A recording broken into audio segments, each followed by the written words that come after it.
Hello.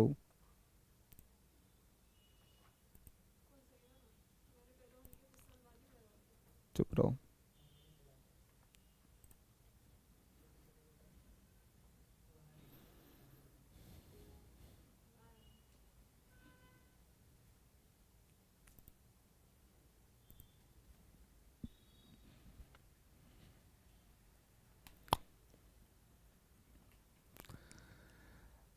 Hello, नमस्कार। जय हिंद साथियों, स्वागत है आप सभी का श्री रमा एकेडमी में। साथियों, आज के इस शानदार लाइव सेशन में हम लोग एक नए अध्याय को शुरू करने जा रहे हैं जिसका नाम है आयुष। स्वास्थ्य का ये पूरा का पूरा सेगमेंट होने वाला है आप लोगों के सिलेबस के अकॉर्डिंग। साथियों, अगर मैं बात करूं एमपीपीएससी मेंस का जो पेपर 3 है जिसकी शुरुआत हमने की थी, जिसमें इकोनॉमिक्स है पार्ट ए और पार्ट बी जो है वो है साइंस एंड टेक, जिसमें स्वास्थ्य का हेल्थ का काफ़ी बड़ा पोर्शन है। तो हेल्थ का जो पोर्शन है उसके 2 अध्याय हैं, 2 यूनिट है, यूनिट 3 और यूनिट 4। यूनिट 3 पर चर्चा आज हम शुरू करने जा रहे हैं। यूनिट 3 में बेसिकली पार्ट बी के यूनिट 3 में बेसिकली क्या है, स्वास्थ्य का पूरा सेगमेंट पोर्शन दिया हुआ है, जिसमें पहला जो टॉपिक है वो है आयुष।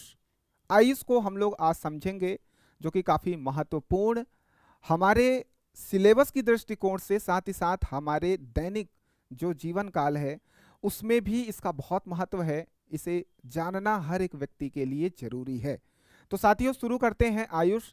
आयुष में जो आप स्पेलिंग पे देख पा रहे हो, A for Ayurveda, Y for yoga, U for Unani, S for Siddha, H for homeopathy. तो ये आपके 5 अक्षर दिखाई दे रहे हैं। ये आपके क्या हैं? ये आपके चिकित्सा पद्धतियां हैं। आयुर्वेदा आपका चिकित्सा पद्धति है, योगा प्राकृतिक चिकित्सा इसके अंतर्गत, यूनानी, सिद्धा, होम्योपैथी, ये सारे आपके चिकित्सा पद्धति हैं, जिसमें 2010 में एक और चिकित्सा पद्धति ऐड हुआ, सोवा रिगपा। तो सोवा रिगपा पर भी चर्चा करेंगे, आयुर्वेदा, योगा, इन सभी चीजों पर भी चर्चा करेंगे कि ये चिकित्सा पद्धतियां क्या है, कैसे काम करती हैं, और हमारे से क्वेश्चन पूछा जाएगा इसके मूल सिद्धांत। तो आयुष के संबंधित, आयुष के अंतर्गत जितने भी पद्धतियां आ रही हैं उसे हमको ढंग से पढ़ना पड़ेगा। आयुष के अंतर्गत जितनी पद्धतियां, आयुर्वेद, योगा, प्राकृतिक चिकित्सा, यूनानी, सिद्धा, सोवा रिगपा, होम्योपैथी, इन सभी पद्धतियों को हमें तरीके से पढ़ना होगा। इसके अलावा आप लोग देख पा रहे हो ये तीसरी लाइन में, यहां पर आयुर्वेद को अगली लाइन में फिर से दिया हुआ है। इसका मतलब है इन सभी पद्धतियों में, चिकित्सा पद्धतियों में आयुर्वेद को डिटेल में पढ़ना है। हमको यहां पर मूल सिद्धांत जानने हैं सभी के।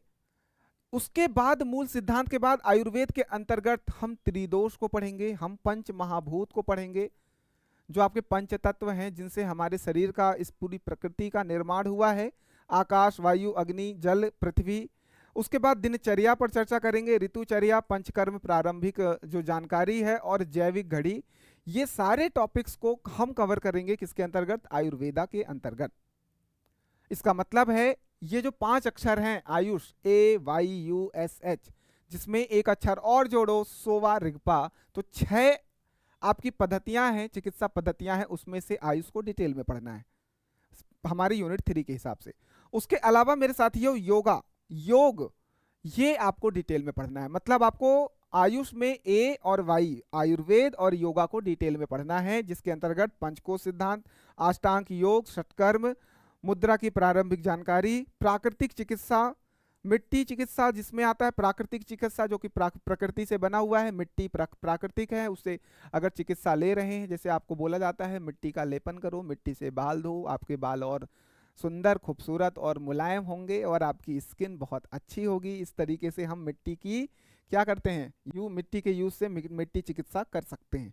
धूप सेवन, सनबाथ होता है, मतलब आप धूप लो, विटामिन डी लो, अलग अलग तरीके से इस पर भी चर्चा करेंगे। जल चिकित्सा और इनका प्रभाव, इनके प्रकार हमको समझते हुए पूरा कंप्लीट करना है योग और पूरा आयुर्वेदा। तो इस तरीके से ये टॉपिक हमको डिटेल में आयुष को पढ़ने हैं, और जो भी यहाँ पर गर्ल्स हैं या हाउसवाइफ्स हैं वो बहुत अच्छे से पढ़ेंगे, क्योंकि ये पूरा का पूरा सेगमेंट जो है आपके आगामी महिला पर्यवेक्षक एग्जाम जो आपका आने वाला है उसमें ये बहुत महत्वपूर्ण रोल अदा करेगा। तो आप लोग इसे और अच्छे से पढ़ेंगे और इसके एमसीक्यूज आप लोग बनाएंगे। तो मेंस और प्री, मतलब मेंस और एमसीक्यूज के लिहाज से आपको पढ़ना है। बाकी प्री में भी इसका काफ़ी कुछ सेगमेंट आएगा, स्वास्थ्य को लेकर के काफ़ी कुछ पोर्शन आएगा। ठीक है सर, तो ये हो गया हमारा आयुष से संबंधित। इसके बाद जो दूसरी लाइन दिया हुआ है one nation one health system policy 2030, इसे भी हमको डिटेल में चर्चा करना है, जो कि केंद्र सरकार की पॉलिसी है कि पूरा का पूरा एक देश है और एक स्वास्थ्य होना चाहिए, उसके लिए पूरी पॉलिसी बनाई गई है। क्या है, सब पर डिटेल में चर्चा करेंगे। और अंत में देख पा रहे हो 16 संस्कार भी हमें पढ़ना है, तब जाकर के ये यूनिट 3 हमारा कंप्लीट होगा, पार्ट बी आपका पेपर 3 का, जिसमें 16 संस्कार में नामकरण, निष्क्रमण, कर्णवेद आदि का सामान्य ज्ञान लेते हुए इसका वैज्ञानिक महत्व को बताते हुए पूरा का पूरा हमारा ये यूनिट कंप्लीट होगा। तो बहुत ज़्यादा समय नहीं लगेगा इस यूनिट को कंप्लीट करने में। मैं बहुत प्रयास करूंगा कि सप्ताह 10 दिन में ये पूरा का पूरा यूनिट कंप्लीट हो जाए और फटाफट हम लोग आ जाएंगे यूनिट 4 में और यूनिट 5 में। मैं बहुत तेज़ी से ये सब चीज़ों को अच्छे से समझाते हुए कंप्लीट करूंगा। तो चलिए शुरू करते हैं। बाकी एक यहाँ पर आप देख पा रहे हो केंद्र, राज्य, जिला, ग्राम स्तर पर, केंद्र स्तर पर, राज्य स्तर पर, जिला स्तर पर, हर एक स्तर पर हमको, ग्राम स्तर पर हमको आयुष सहित जो स्वास्थ्य प्रशासन है वो किस तरीके का है उसे भी हमको समझना होगा। और राष्ट्रीय स्वास्थ्य नीति बहुत इंपॉर्टेंट, जो कि आपके प्री में भी है, इसे हमको डिटेल में पढ़ना होगा। तो तब जाकर के हमारा यूनिट 3 कंप्लीट होगा। तो आप लोगों को आई होप सिलेबस समझ में आ गया कि हमें यूनिट 3 में पढ़ना क्या है और कैसे अप्रोच करना है। मैं आपको आयुर्वेद को यहीं पर समझा दूंगा, ये पूरा आयुर्वेद, त्रिदोष, पंचमहाभूत, ये जितना भी है यहीं पर समझा दूंगा। तो ये चीज़ आप लोग निश्चिंत रहिएगा। योग को भी यहीं पर समझाते हुए पूरा कंप्लीट करूंगा। तो ये बहुत तेजी से कंप्लीट होने वाला है। तो बिना किसी देरी के हम लोग सेशन को शुरू करते हैं आयुष से, कि आयुष क्या है। चलिए शुरू करते हैं। आयुष, अगर हम आयुष की बात करें तो AYUSH, यहाँ 5 अक्षर हैं। अल्फाबेट्स की बात करें तो 5 अल्फाबेट्स हैं। तो अब इनको हमको क्या करना है, डिटेल में नाम याद रखना है। बस एक चीज ध्यान रखना है कि 5 के अलावा 6 यहाँ पर चिकित्सा पद्धतियां हमको याद होनी चाहिए। 6 कौन सी? छठवीं है सर सोवा रिगपा, ये हमारी बाद में ऐड हुई है, तो सोवा रिगपा को अच्छे से याद कर लेना है। गुड आफ्टरनून, सभी लोग जुड़ जाइए फटाफट, है ना। ये हमको याद कर लेना है। ठीक है सर। अगर हम बात करते हैं आयुष का तो A for Ayurveda, Y for yoga या योग हम बोल सकें, जिसके अंतर्गत प्राकृतिक चिकित्सा भी आएगी। प्राकृतिक चिकित्सा के अंतर्गत वही मिट्टी की चिकित्सा, जल की चिकित्सा, जो मैं अभी सिलेबस में दिखा रहा था कि आपका प्राकृतिक चिकित्सा में क्या दिया हुआ है, प्राकृतिक चिकित्सा में मिट्टी चिकित्सा दिया हुआ है, जल चिकित्सा, धूप सेवन, इसे हमको डिटेल में पढ़ना है। ठीक है सर। तो हमारा क्या हो गया, योगा, प्राकृतिक चिकित्सा दूसरा, यू से यूनानी चिकित्सा, एस से सिद्धा, एच से होम्योपैथी, और एक ऐड हुआ है सोवा रिगपा, इसे हम लोग शॉर्ट में डिटेल में हर तरीके से समझेंगे। तो अब हमारे मन में एक क्वेश्चन उठेगा कि सर आयुष है क्या, और ये चिकित्सा पद्धति होती क्या है, क्यों है इसकी जरूरत, क्या है इसका महत्व। तो जितने मैंने अभी पॉइंट्स बोले ये आपके क्वेश्चन बनकर के आएंगे। सबसे पहला क्वेश्चन तो यही बनेगा, आयुष क्या है। उसके बाद आप इसको एक्सप्लेन करोगे चीजों को। बात समझ में आ रही है? तो सर अगर आयुष आता है तो आयुष का मतलब क्या है। सर आयुष शब्द जो है वो संस्कृत का वाक्यांश एक है, आयुष्मान भवः। आप लोगों को आशीर्वाद, जब बड़े लोगों का आप पैर छूते हो तो आपको एक आशीर्वाद के रूप में मिलता है शब्द आयुष्मान भवः। तो क्या मतलब है इस संस्कृत वाक्यांश का, क्या मीनिंग है?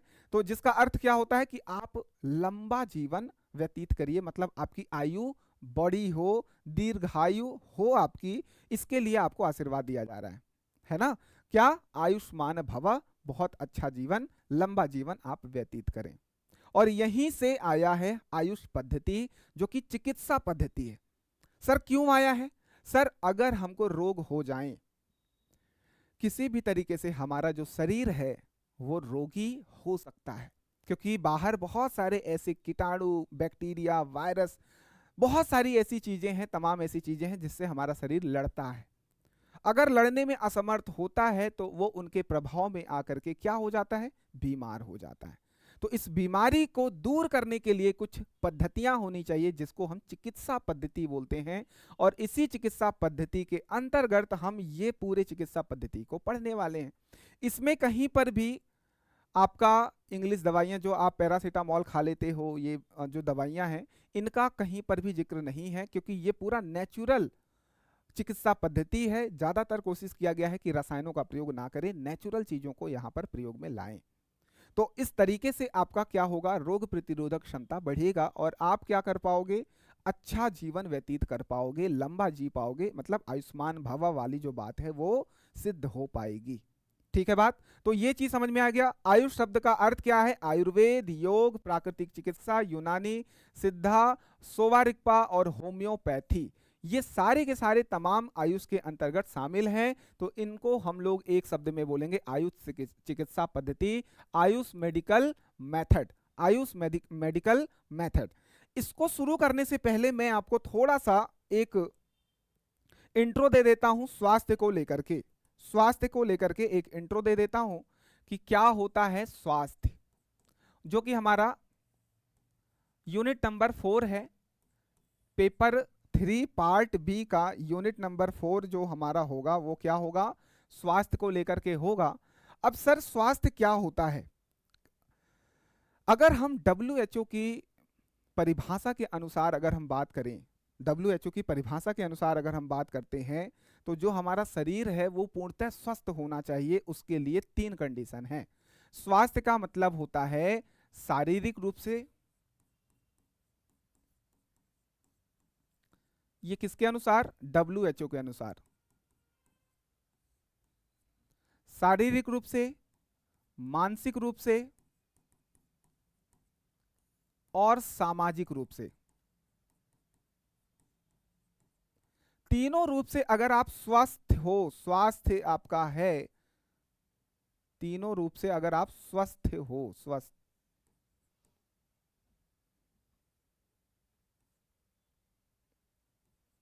स्वस्थ स्वस्थ हो, तो इसी को हम बोलेंगे स्वास्थ्य, इसी को हम बोलेंगे क्या, स्वास्थ्य। ठीक है बात, बिल्कुल। आप लंबा जिए, गुड आफ्टरनून, जुड़ते जाइए और समझते चलिएगा। किसी को कोई भी डाउट होगा तो पूछ लेगा। ठीक है, तो शारीरिक रूप से, मानसिक रूप से, सामाजिक रूप से आप स्वस्थ होंगे तो हम इसे बोलेंगे हेल्थ, इसे हम बोलेंगे स्वास्थ्य। ये है WHO के अनुसार परिभाषा स्वास्थ्य की, जिसको मैं स्वास्थ्य वाले सेगमेंट में और डिटेल में समझाऊंगा।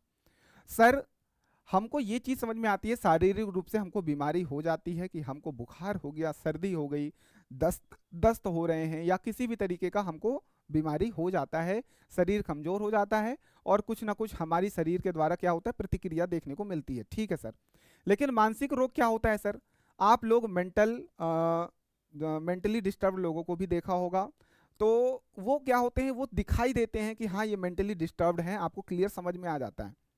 लेकिन अभी हमारे समाज में एक स्थिति ऐसी आ गई है कि सभी लोग इतना स्ट्रेस लेकर के बैठे हैं कि उनका जो मेंटल हेल्थ है वो धीरे धीरे क्या हो रहा है, खराब हो रहा है। वो किसी डिसीजन, और मेंटल हेल्थ को कैसे हम लोग समझ सकते हैं कि आप कोई डिसीजन लेने में असमर्थ हैं। आप कोई डिसीजन लेने में असमर्थ इस तरीके से हैं कि मतलब आपको कुछ सूझ संपट ही नहीं पड़ रहा है।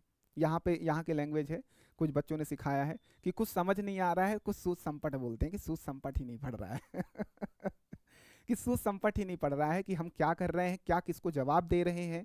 कोई हमसे बात कर रहा है तो हमको गलत तरीके से प्रतिक्रिया कर रहे हैं। ये सब मेंटली अगर डिस्टर्ब होते हैं तभी ऐसी चीज़ें होती हैं कि हम किस चीज़ का क्या रिएक्शन दे रहे हैं।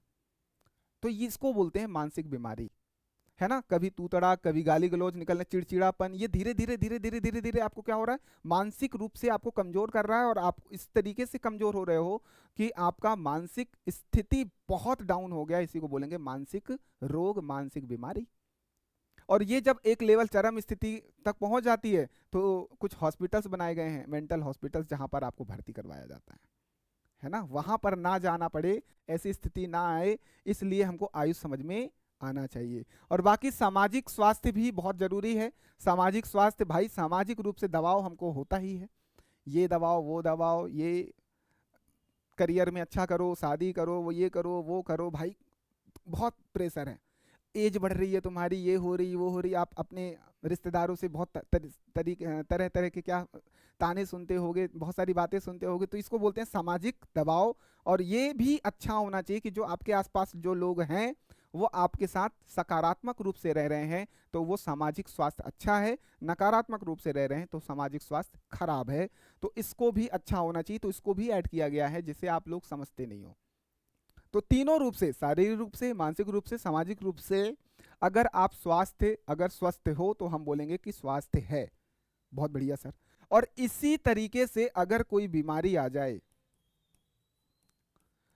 कोई बीमारी कोई बीमारी आ जाए, तो उसको ठीक करने के लिए कुछ पद्धतियां हमको आनी चाहिए, और उसी पद्धति को हम बोलते हैं चिकित्सा पद्धति। और चिकित्सा पद्धति के अंतर्गत एक बहुत ही बेहतरीन नाम आता है आयुष का, जिसके अंतर्गत हमने 6 प्रकार की चिकित्सा पद्धति को अभी हमने देखा। उसको डिटेल में पढ़ना है और उसी को जानना है, उसी से प्रश्न आएगा। और हमारा स्वास्थ्य क्या है, अगर हम डेफिनेशन देखें तो बीमारियों की अनुपस्थिति ही स्वास्थ्य है। बीमारियों की अनुपस्थिति अनुपस्थिति ही क्या है, स्वास्थ्य है। ठीक। तो बीमारी शारीरिक रूप से, मानसिक रूप से, सामाजिक रूप से, तीनों रूप से ना आए, इसकी अनुपस्थिति हो तीनों रूप में, तो हम बोलेंगे हम स्वस्थ हैं, हमारा स्वास्थ्य बेहतर है। अब इसको समझेंगे कि बीमारी मान लो आ गई, तो चिकित्सा पद्धति हमको पढ़नी है। A for Ayurveda, yoga, Y for Unani, U for, S for Siddha, H for homeopathy, और आपका छठवा जो है वो है सोवा रिग्पा। तो ये था हमारा एक इंट्रोडक्शन आयुष को लेकर के। मेरा ख्याल है कि सबको समझ में आया होगा। तो चिकित्सा जो मैं आपको बता रहा हूँ, ये चिकित्सा पद्धतियां हैं। तो चिकित्सा मतलब अस्वस्थ शरीर को स्वस्थ बनाना, अस्वस्थ शरीर को स्वस्थ बनाना या किसी रोग का उपचार करना ही चिकित्सा कहलाता है। और यहाँ हम सारी चिकित्सा पद्धति नेचुरल रूप से करने वाले हैं, और इसीलिए इसका नाम आयुष पड़ा है। तो इतना ख्याल है, समझ में आया। सर जी एमपीपीएससी वाले लोग भी सभी को ऐसे ही नजर आते हैं अपने आप में, बिल्कुल सही बात है। ठीक, सभी को समझ में आ रहा है। और जिस तरीके से मैं यहाँ पर प्रेजेंट किया हूँ फ्लो चार्ट बनाते हुए, सेम आपको लिखना है, सेम इस तरीके से आपको नोट्स बनाने हैं, और इसी तरीके से आपको मेंस में आंसर राइटिंग करनी है। ठीक। बाकी क्वेश्चंस क्या क्या बनेंगे वो भी मैं आपको बताता चलूंगा। तो पहला क्वेश्चन तो यही बनेगा कि आयुष क्या है, इसकी पद्धतियों के बारे में बताओ। और हमारा जो पहला टॉपिक है उसके मूल सिद्धांतों को, इन सभी के मूल सिद्धांतों को पढ़ना है। मूल सिद्धांत क्या हैं इनके, तो इसे ध्यान में रखोगे तभी आपको समझ में आएगा। सिलेबस के अकॉर्डिंग ही चलना है हमें, तभी हमारा पढ़ाई में मन लगेगा और मजा आएगा, और हम ज़्यादा से ज़्यादा मार्क्स इसको गेन कर सकते हैं। अगला यहाँ पर देखो, आयुष पद्धति का महत्व, क्या जरूरत है, महत्व क्या है। महत्व अगर हम समझ लेंगे तो हमको क्लियर हो जाएगा आयुष क्यों पढ़ना है। सर आयुष का महत्व अगर देखेंगे तो दो तरीके से इसका महत्व देख सकते हैं, प्रत्यक्ष और अप्रत्यक्ष, दो तरीके से दे सकते हैं। डायरेक्टली इसका क्या महत्व है और इनडायरेक्टली इसका क्या महत्व है। तो हम अगर डायरेक्टली देखेंगे तो सर इसकी जो कीमत है, लागत है, अगर मान लो हमको किसी भी प्रकार का रोग हो गया है और हम उस रोग का निवारण करना चाहते हैं, और निवारण के लिए कोई चिकित्सा पद्धति अपनाना चाहते हैं, और चाहते हैं कि वो सस्ता हो, तो हम इनमें से कोई एक चिकित्सा पद्धति को अपना सकते हैं। तो पहला प्रत्यक्ष जो महत्व है वो है कम कीमत। दूसरा प्रत्यक्ष आपका महत्व है शरीर पर हानिकारक प्रभाव नहीं। जब आप होम्योपैथी वाले बाबा के पास जाते हो, कोई डॉक्टर के पास जाते हो, मम्मी वगैरह आपकी गई होंगी, तो वो डब्बे में गोलियां देता है छोटा छोटा, कि इसको सुबह इतना 4 दाने, 2 दाने, 1 दाना 2-3 बार खिलाता रहता है, और बोलता है कि अगर फायदा नहीं करेगा तो नुकसान भी नहीं करेगा। ये वाली बात आपने कहीं ना कहीं सुनी होगी। तो आयुष पद्धति में जो भी चिकित्सा पद्धति है उसके अंतर्गत जब आप इन सब का इस्तेमाल करते हो, तो अगर वो आपके शरीर पर सकारात्मक प्रभाव नहीं डाल पा रहा है तो नकारात्मक भी नहीं डालेगा। ये इसकी खासियत है कि शरीर पर हानिकारक प्रभाव नहीं छोड़ता है। बहुत बढ़िया सर। अब मुझे बात बताओ, अगर आप योग करते हो अपने स्वास्थ्य को अच्छा रखने के लिए, तो मुझे बताओ ये कहाँ से नकारात्मक प्रभाव डालेगा। मान लो आपने गलत सलत योग किया, ऐसे ऐसे डांस कर लिया, ठीक है, तो आपका मान लो फायदा नहीं किया तो नुकसान भी नहीं किया। वैसे ही आयुर्वेद में भी अगर मान लो वो आपको फायदा नहीं किया तो नुकसान भी नहीं करेगा। यूनानी सिद्धा फायदा नहीं किया तो नुकसान भी नहीं करेगा, ज्यादातर ये चीजें होती हैं। अगला है यहाँ प्रत्यक्ष रूप से महत्व, स्वदेशी घरेलू उपचार संभव है। घरेलू उपचार का मतलब आपको कहीं जाने की आवश्यकता नहीं है, जरूरी नहीं है कि जड़ी बूटी लेकर के आना है। बहुत सारी बीमारियां हम घर बैठे उपचार कर सकते हैं। हमारे घर में हल्दी होता है, वो बहुत सारा उपचार कर देता है। तुलसी का पौधा होता है, बहुत सारा उपचार कर देता है। गला खराब हो जाता है तो मम्मी हमको एक क्या बोलते हैं, अदरक का टुकड़ा दे देती हैं कि भैया यहाँ पर चबाते रहो, चूसते रहो, गला आपका सही रहेगा। खांसी आ रही है ज़्यादा, काली मिर्च खा लो, फलाना खा लो, ढुमकाना खा लो, और आपकी बीमारी वहाँ पर खत्म हो जाती है। तो इस प्रकार से हम बहुत सारी बीमारियों को घरेलू उपचार के रूप में संभव कर पाते हैं। अगला है स्वदेशी तकनीकी को बढ़ावा देना। ये भी एक बहुत इंपॉर्टेंट महत्व है जो कि प्रत्यक्ष महत्व के अंतर्गत आता है, और आप इसे याद करोगे। अगला है यहाँ पर अप्रत्यक्ष रूप से महत्व, कि यह एक प्राकृतिक चिकित्सा के अनुरूप है। प्राकृतिक मैंने बोला नेचुरल, मतलब यहाँ पर जितनी भी दवाइयाँ आपको खाने को मिलेंगी वो नेचुरली मेड होंगी, नेचुरली बनाई होंगी। या तो पत्ते को सीधे खाने के लिए बोला जाएगा, या तो पीस के दिया जाएगा, या तो कोई बीज दी जाएगी, या उन्हीं को आपस में पीस पास के गोलियां बनाई जाएंगी, जो कि पूरी तरीके से नेचुरल होगा। उसमें रासायनिक पदार्थों का उपयोग ना के बराबर होगा। इसी को बोलते हैं प्राकृतिक। मतलब कृत्रिम रूप से हमने उसको इस तरीके से नहीं बनाया है कि उसमें हमारा हस्तक्षेप बहुत ज्यादा हो। प्राकृतिक है ज्यादा से ज्यादा, ये प्राकृतिक चिकित्सा है, नेचुरल ये आपका चिकित्सा पद्धति है। ठीक है बात। उसके बाद हमारा जो इनडायरेक्टली यहां पर महत्व है वो है व्यक्ति के सर्वांगीण स्वास्थ्य पर आधारित होता है। व्यक्ति के सर्वांगीण स्वास्थ्य पर आधारित होता है, मतलब किस तरीके का आपका स्वास्थ्य खराब है या अच्छा है वो डिपेंड करता है अलग अलग पर्सन पर, अलग अलग लोगों पर। उनका किस तरीके से ढांचा है, किस तरीके का स्वभाव है, किस तरीके की उनकी बनावट है, पूरी तरीके से हम देखेंगे सर्वांगीण स्वास्थ्य पर ये पूरा का पूरा क्या करता है, डिपेंड करता है। अगला है परंपरागत ज्ञान को बढ़ावा देती है। परंपरागत ज्ञान को बढ़ावा देने का मतलब जो हमारे आदम जमाने से चला आ रहा है, मतलब सीधी सी बात है वैदिक काल से चला आ रहा है, जो हमारे वेदों में दिया हुआ है, जो हमारे धर्म शास्त्रों में ग्रंथों में दिया हुआ है, वहां से जो पद्धतियां हमको मिली है। आपने देखा होगा रामायण में आपके लक्ष्मण जी जो होते हैं, है ना, मूर्छित हो जाते हैं, गिर जाते हैं, उसके बाद उनको दवाई की जरूरत होती है ना, मेडिकल की जरूरत होती है, चिकित्सा। तो वहां पर आप देखते हो कि जो जड़ी बूटी होती है वो पहाड़ पर ही, हिमालय पर्वत पर ही वो आपको मिलता है।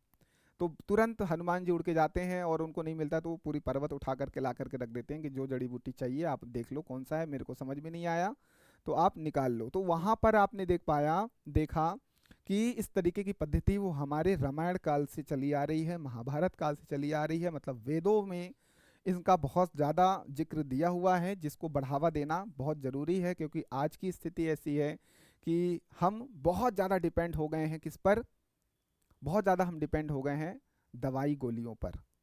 और हमको अगर थोड़ा सा भी अगर सर्दी हो जाता है तुरंत हम सिट्रेजिन फाड़ते हैं और खा जाते हैं। थोड़ा सा कमर दर्द हुआ नहीं कि हमने एक पैरासीटामॉल, बुखार आई नहीं पैरासीटामॉल खा लिया, कुछ भी उठा करके हम दवाई उठा करके खा लेते हैं कि भाई पेन हो रहा है तो पेन किलर खा लिया। उसका बहुत नकारात्मक प्रभाव भी हमारे ऊपर पड़ता है। तो हमको इन सब चीज़ों पर ध्यान देना होगा, और कोशिश करना चाहिए कि हम आयुष पद्धतियों, मतलब चिकित्सा पद्धति जो आयुष की चिकित्सा पद्धति है उन पर डिपेंडेंसी ज़्यादा बढ़ाएं, ताकि लंबे समय तक स्वस्थ रहें और हम पर कोई नकारात्मक प्रभाव ना पड़े। जब आप दवाइयाँ खाते हो ना, ये आपके इंग्लिश दवाइयाँ जिसको बोल सकते हैं, इसका बहुत ज़्यादा नकारात्मक प्रभाव पड़ता है। आपके बहुत सारे सेल्स डेड हो जाते हैं, आपके अंदर जो गुड बैक्टीरिया होती है वो डेड हो जाती है ना। तो कई क्रियाविधि जो है, मेटाबॉलिक प्रोसेस जो है वो रुकने लगती है शरीर में। तो एक दवाई को, एक समस्या को ठीक करने के लिए दूसरी समस्या का क्या हो जाता है, बढ़ावा हो जाता है। तो ये हमारा क्या हो गया, महत्व हो गया प्रत्यक्ष अप्रत्यक्ष। अब हम लोग देखेंगे चुनौतियां। आयुष पद्धति की क्या क्या चुनौतियां हैं उसे एक बार समझते हैं। आयुष पद्धति की चुनौतियां, कि सर अगर हम आयुष पद्धति की चुनौती देखें तो इसको तीन तरीके से देख सकते हैं। पहला है नीतिगत चुनौती, दूसरा है तकनीकी चुनौती और तीसरा है अन्य चुनौती। ठीक है सर, सबसे पहले नीतिगत चुनौती पर चर्चा करते हैं। नीतिगत मतलब हमने नीति का निर्माण किया, उसमें कोई समस्या आई। पहला, चिकित्सा मानकों का अभाव। सर ये क्या मानक, क्या ये क्या होता है? तो मेरे साथियों, जिस प्रकार से अभी हम क्या करते हैं कि जब हमको कोई बीमारी होती है, जब हम हॉस्पिटलाइज होते हैं, कुछ भी होता है या डॉक्टर हमको चेक करने आता है, तो उनके पास इंस्ट्रूमेंट्स होते हैं। उनके पास बुखार नापने की एक क्या होती है, थर्मामीटर होती है, बीपी नापने के लिए उस मशीन होती है। उसके बाद हर एक दवाइयाँ क्या होता है, स्टैंडर्डाइज होते हैं। जैसे कि आपको अगर ज़्यादा बुखार है तो हाई पावर की गोली दी जाएगी, कम बुखार है, कम तबीयत खराब है तो कम पावर की। वहाँ पर आपको 5 mg का, 10 mg का, 500 mg का, हर एक वैरायटी में, मतलब हर एक कैटेगरी में आपको दवाइयाँ मिलती हैं। तो ये क्या है, ये स्टैंडर्डाइज्ड है। मतलब स्टैंडर्डाइज्ड मतलब कि मतलब आपको कितनी बीमारी है उस हिसाब से आपको दवाई दी जाएगी। लेकिन हमको आयुष पद्धति के अंतर्गत जो चिकित्सा पद्धति है, इसमें ये समस्या देखने को मिलती है कि मानक का अभाव है। अभी हमारे पास अगर वही जड़ी बूटी जो जिसको ज़्यादा भी हो गई, कम भी हो गई, वही हम वही दवाई देंगे, तो हमको कुछ स्टैंडर्ड्स बनाने पड़ेंगे, तब जा करके इसका और अच्छा इस्तेमाल हो सकता है। ठीक सर। दूसरी समस्या है नीतिगत में प्रभावी नीति का अभाव। इसको पूरी तरीके से देश में लागू किया जाए, लागू करने के लिए भी एक अच्छी पद्धति चाहिए, एक सिस्टमेटिक वे होना चाहिए, तब जाकर के हम आयुष को अच्छे से प्रभावशाली कर सकते हैं कि लोग इसका इस्तेमाल कर पाएं। अब हम खाली बोलें बस और लोगों तक इसकी पहुंच ना हो तो कैसे काम चलेगा? आजकल इसका गलत इस्तेमाल भी होता है। लोग आते हैं कुछ भी गोलियां बना बना करके और होम्योपैथी के नाम पर वो कुछ भी बांट के चले जाते हैं। गैस हुआ, ये हुआ, फलाना हुआ, चर्म रोग हो गए, कहीं सफ़ेद सफ़ेद चकत्ते हैं। तो लोग क्या करते हैं, इस तरीके की चिकित्सा पद्धति की ओर मूव करते हैं कि धीरे धीरे धीरे धीरे वो जड़ से खत्म हो जाए, जड़ से खत्म हो जाए, है ना। इस तरीके से अभी प्रभावी नीति का अभाव है। अगला है शैक्षिक एवं नियामक संस्थाओं का अभाव, कि शिक्षा पद्धति में तो मान लो अभी हम लोग पढ़ ही रहे हैं, लेकिन हमको इसको स्कूली शिक्षा में भी डालना चाहिए, शैक्षिक संस्थाओं में इसको आना चाहिए जल्द से जल्द, ज़्यादा से ज़्यादा। नियामक संस्थाओं का भी अभाव है, मतलब इसको कोई लागू करे, इसको कंट्रोल करे। नियामक संस्थाओं का मतलब होता है आयुष पद्धति के अंतर्गत जितनी भी चिकित्सा पद्धति है उसको सही तरीके से लागू करने के लिए कोई ना कोई एक संस्था हो जो कि उस पर क्या करे, निगरानी करे, उसके लागू करने के लिए नीतियों का निर्माण करे और हर वो संभव प्रयास करे कि लोगों तक इस प्रकार की चिकित्सा पद्धति की पहुंच बन सके। तो इन सभी चीज़ों का अभाव है, नीतिगत अभाव हम बोल सकते हैं, नीतिगत चुनौतियां बोल सकते हैं। तकनीकी चुनौतियां, सीधी सी बात है, जितना ज़्यादा टेक्नोलॉजी का इस्तेमाल करेंगे हम आयुष पद्धति को उतना बेहतर तरीके से उपयोग में ला सकते हैं। टेक्नोलॉजी बहुत मायने रखता है आज के परिदृश्य में। आज की स्थिति को देखते हुए अगर हम शोध करें, अनुसंधान करें और बेहतर तरीके से, तो हमको अलग अलग प्रकार की जड़ी बूटियां मिलेंगी, अलग अलग तरीके की जो बीमारियां, नई बीमारियां हमको देखने को मिल रही है, उसका हम क्या कर सकते हैं, खात्मा कर सकते हैं अगर शोध करें तो। लेकिन हम इसके लिए प्रॉपर शोध, प्रॉपर रिसर्च का काम नहीं कर रहे हैं, प्रॉपर रिसर्च एंड डेवलपमेंट का काम नहीं कर रहे हैं, तकनीकी का कम प्रयोग कर रहे हैं, ये समस्या है। आधुनिक पद्धतियों से सामंजस्य भी नहीं बना पा रहे हैं। जो चला आ रहा है परंपरागत रूप से उसी को अपनाए हुए हैं और उसी के साथ हम काम चला रहे हैं। ये हमारा तकनीकी समस्या, चुनौतियां।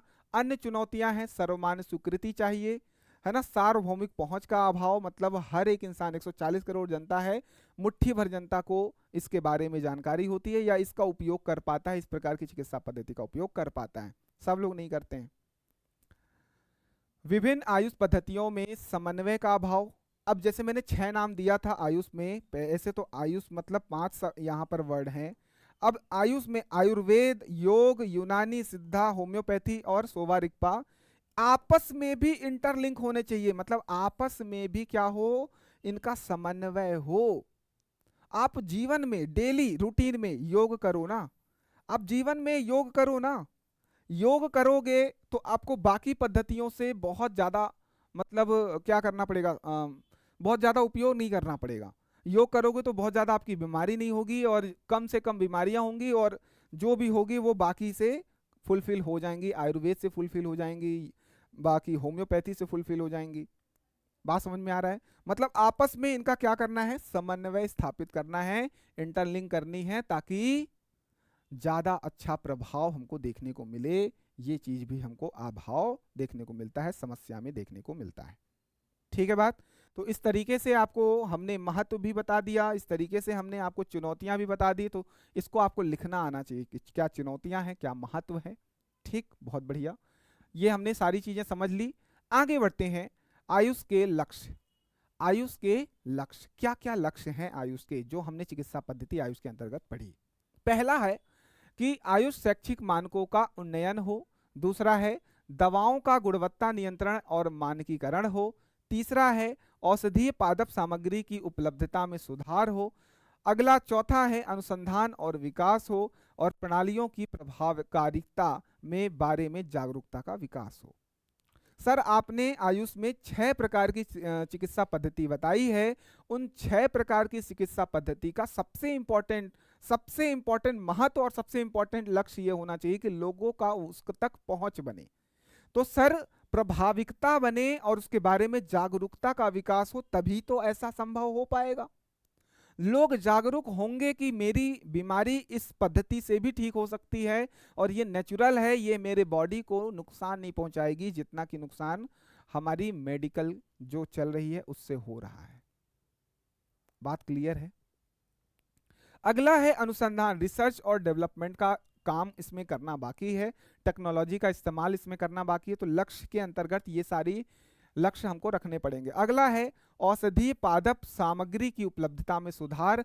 हमको उन सभी जड़ी बूटियों को बचाना है और उसको सेव करके उसका क्या ज़्यादा से ज़्यादा पैदावार करना है, जिससे कि हमें बहुत सारी बीमारियां खत्म कर सकते हैं।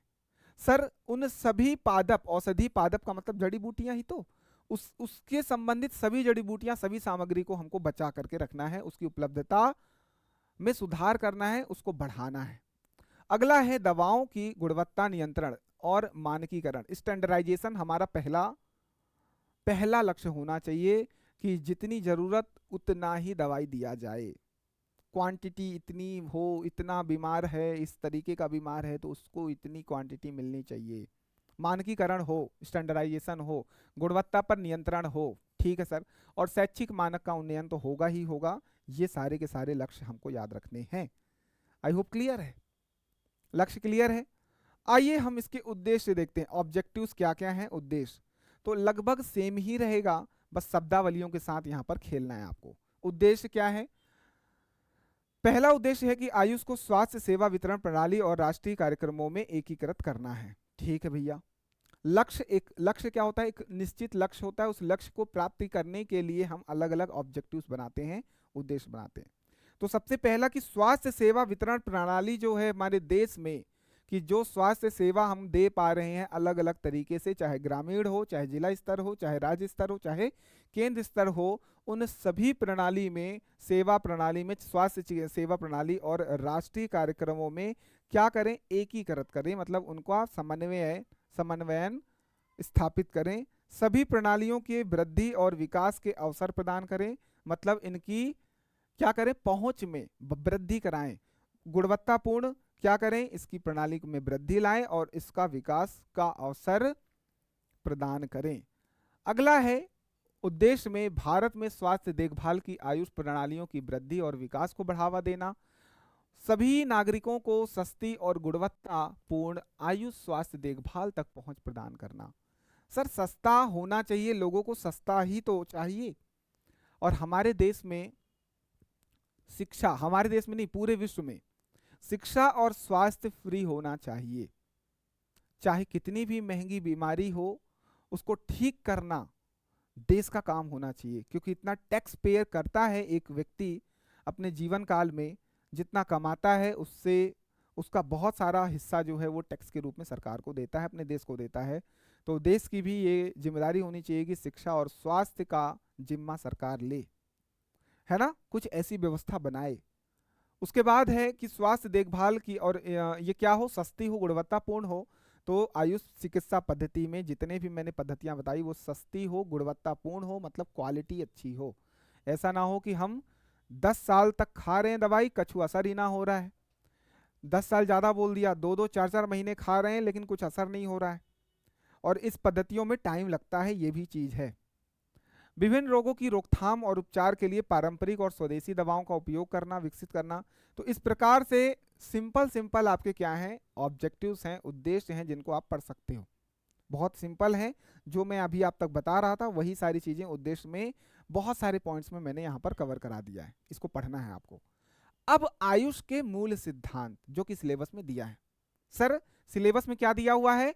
सिलेबस में दिया हुआ है आयुष मतलब आयुर्वेद, योगा, यूनानी, सिद्धा और होम्योपैथी के मूल सिद्धांत।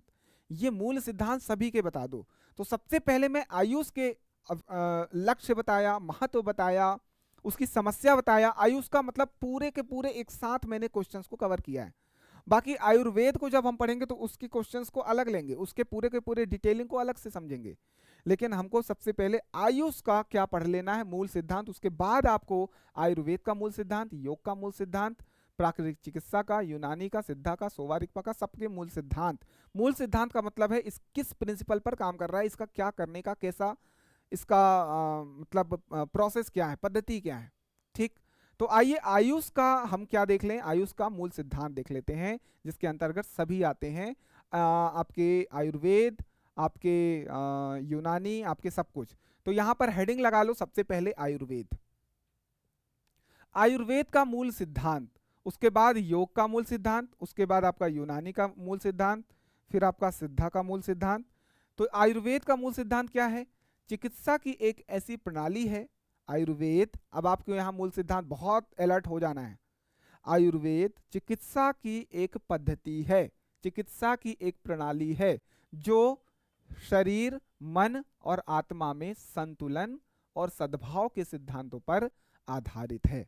सर सिद्धांत समझ में आ गया? शरीर, मन और आत्मा तीनों को कंट्रोल कर रही है और तीनों में संतुलन बना रही है। शरीर, मन और आत्मा तीनों में संतुलन और सद्भाव का सिद्धांत पर आधारित है, based on the principle of balancing on the body, आपका जो मन है और आपका जो सोल है, आत्मा है ना। तो इन तीनों में संतुलन बनाना ही इसका क्या है, सिद्धांत है।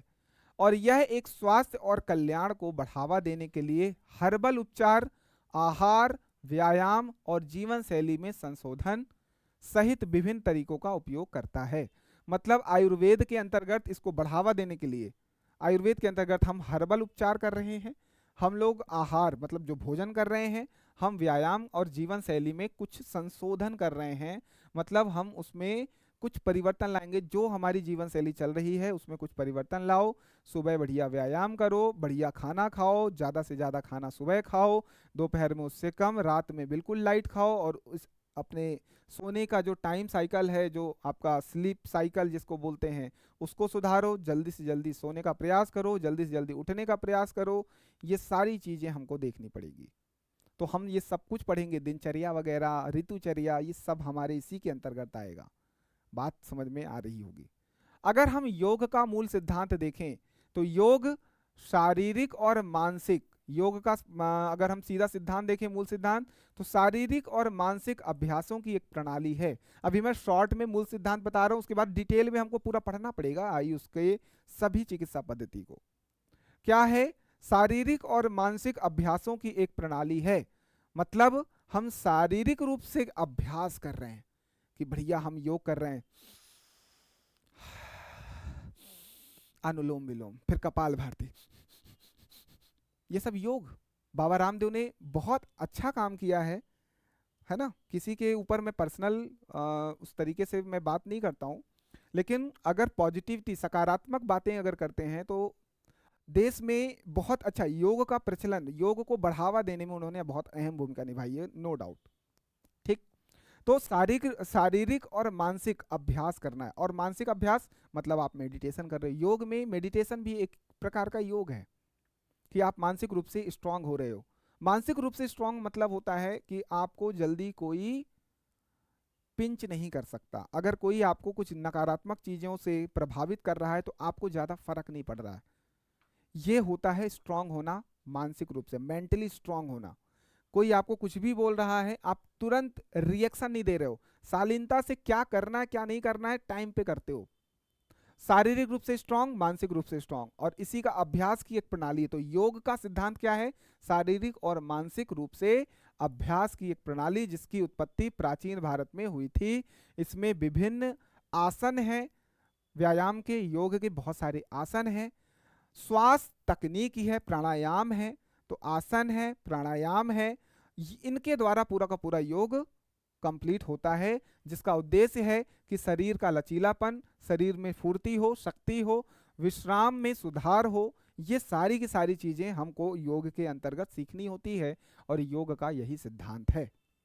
तो हमने योग का मूल सिद्धांत समझ लिया, हमने आयुर्वेद का मूल सिद्धांत समझ लिया। हम अब यूनानी का क्या समझेंगे? मूल सिद्धांत समझ लेते हैं कि यह भी एक चिकित्सा पद्धति है, चिकित्सा की एक प्रणाली है। यह भी एक चिकित्सा की प्रणाली है। ठीक है बात सर? जो कि ग्रीक चिकित्सा के सिद्धांतों पर आधारित है। ग्रीक चिकित्सा के सिद्धांत पर आधारित है, यह हमको पढ़ना है। यह आपको पूछ सकता है कि जो यूनानी है, यूनानी चिकित्सा पद्धति, वो किस पर? ग्रीक चिकित्सा पद्धति पर आधारित है, ग्रीक चिकित्सा के सिद्धांतों पर आधारित है। यूनान, यूनान के लोग आपने देखा होगा, हमारे इतिहास में भी इनका कई बार नाम आता है कि यूनानियों का आक्रमण हुआ था शुरुआत में। ईरानी, यूनानी, ये सब आक्रमण किए थे। और इनके बारे में ग्रीक गॉड वगैरह, जैसे आपके जो ऋतिक रोशन है उनको ग्रीक गॉड के नाम से, मतलब उनका जो फेस है वो ग्रीक गॉड की तरह दिखता है। मतलब यूनानियों के जो देवता हैं उनसे सिमिलर है। और उनकी मूर्तियां, बड़ी बड़ी मूर्तियां सफ़ेद कलर की बनी होती हैं, देखा होगा आपने। तो वहाँ की ये चिकित्सा पद्धति है, उनके सिद्धांतों पर आधारित है। यह एक प्राकृतिक उपचार है और जीवन शैली में बदलाव के माध्यम से शरीर में संतुलन बनाए रखने पर केंद्रित है। तो इसका सिद्धांत क्या है कि यह क्या प्राकृतिक उपचार है, पहला। दूसरा कि जीवन शैली में बदलाव के माध्यम से शरीर में संतुलन बनाना, और शरीर में संतुलन बनाना ही सबसे महत्वपूर्ण आपके लिए क्या होगा? चिकित्सा पद्धति होगा।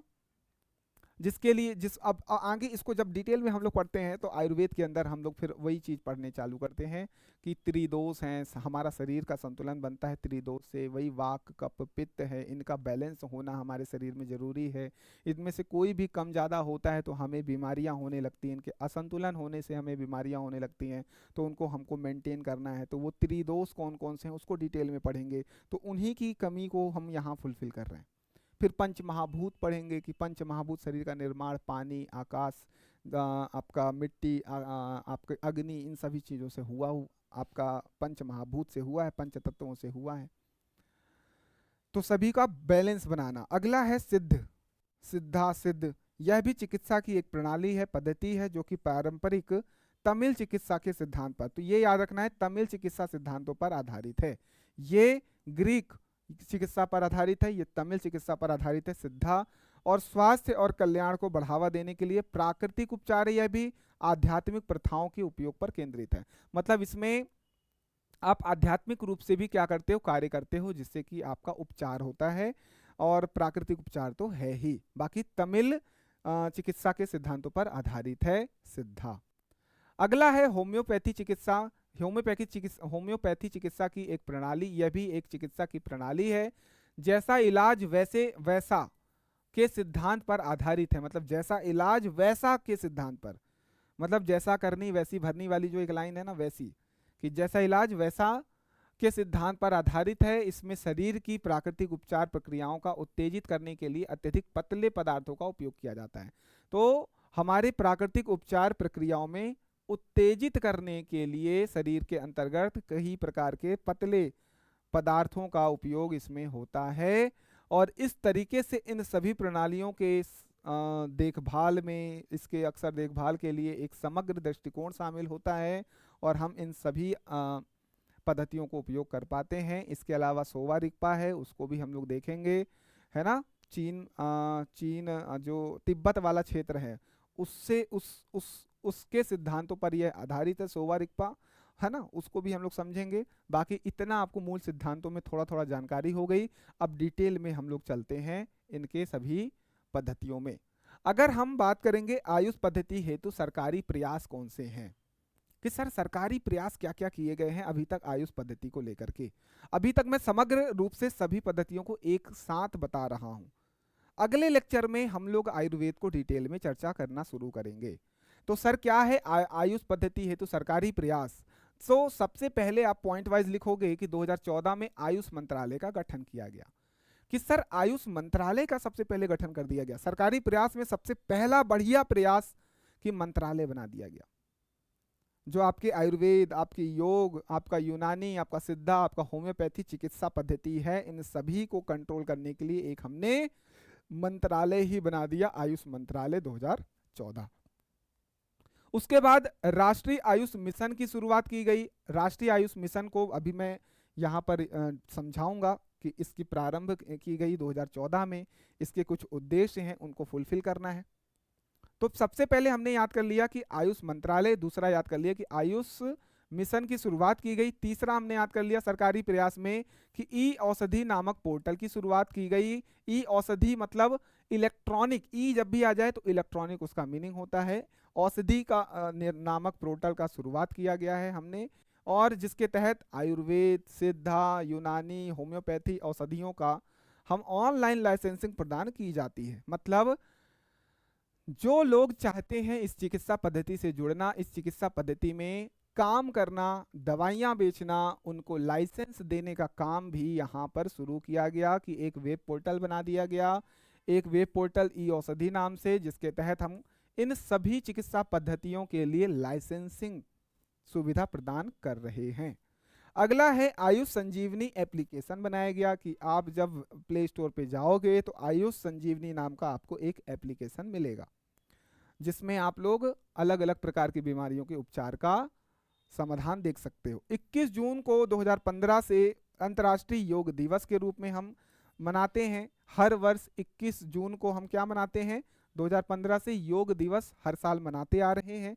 और योग क्या है, एक प्रकार का चिकित्सा व्यवस्था है, चिकित्सा पद्धति है, आयुष के अंतर्गत आता है।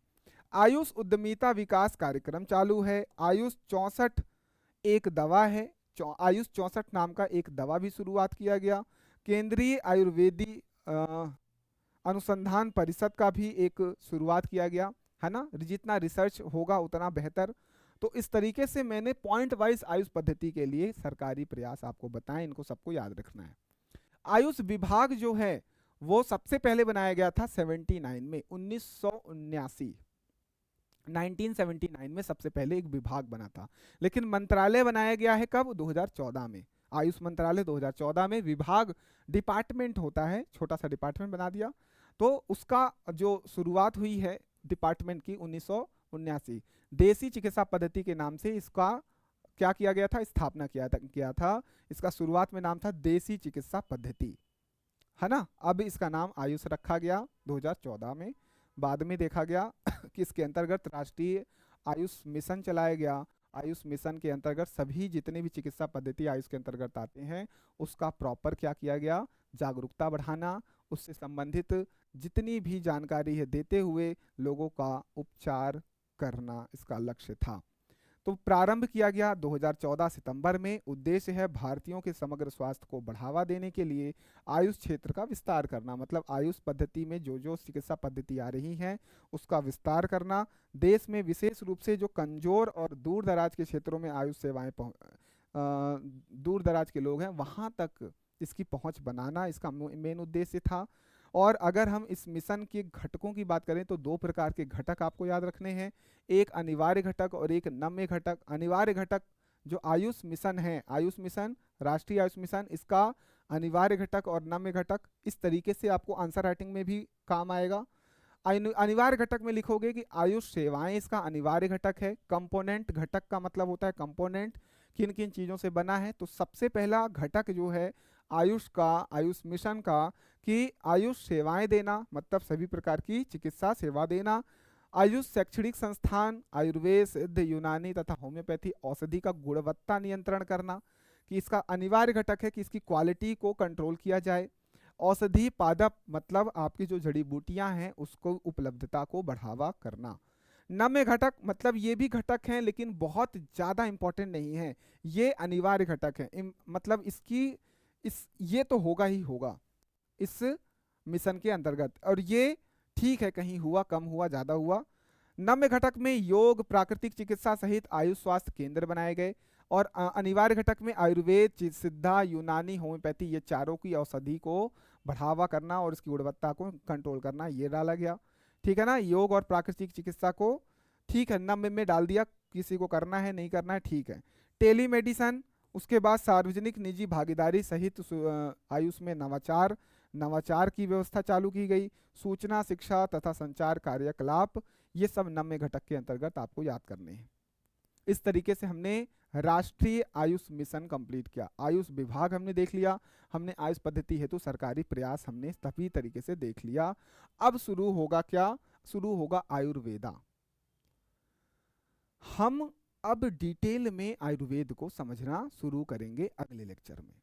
अभी तक हमने जो पढ़ा वो पढ़ा आयुष, जिसके अंतर्गत आयुर्वेद, योग, यूनानी, सिद्धा, होम्योपैथी और सोवा-रिगपा, इन सभी का मूल सिद्धांत हमने एक तरीके से समझ लिया, इसके महत्व को समझ लिया, चुनौतियों को समझ लिया। सरकारी प्रयास आयुष के हमने देख लिए, आयुष मंत्रालय के बारे में पढ़ लिया, आयुष विभाग के बारे में पढ़ लिया, आयुष मिशन के बारे में, राष्ट्रीय आयुष मिशन के बारे में पढ़ लिया। तो आयुष से संबंधित इन सभी प्रश्नों को तैयार करना है जितना मैंने पढ़ाया। अब आयुष के अंतर्गत जो आयुर्वेद है इसको डिटेल में पढ़ेंगे। आयुर्वेद का अर्थ जीवन का विज्ञान, और इसे हम लोग अगले क्लास में पढ़ेंगे बढ़िया तरीके से। पंच महाभूत देख बढ़िया डिजाइन से बनवा करके आपको बता रहे हैं, मज़ा आएगा। तो मिलते हैं अगली क्लास में, तब तक आप लोगों को इसको रिवाइज कर लेना है, बाकी चीज़ों को भी ध्यान से पढ़ते चलना है।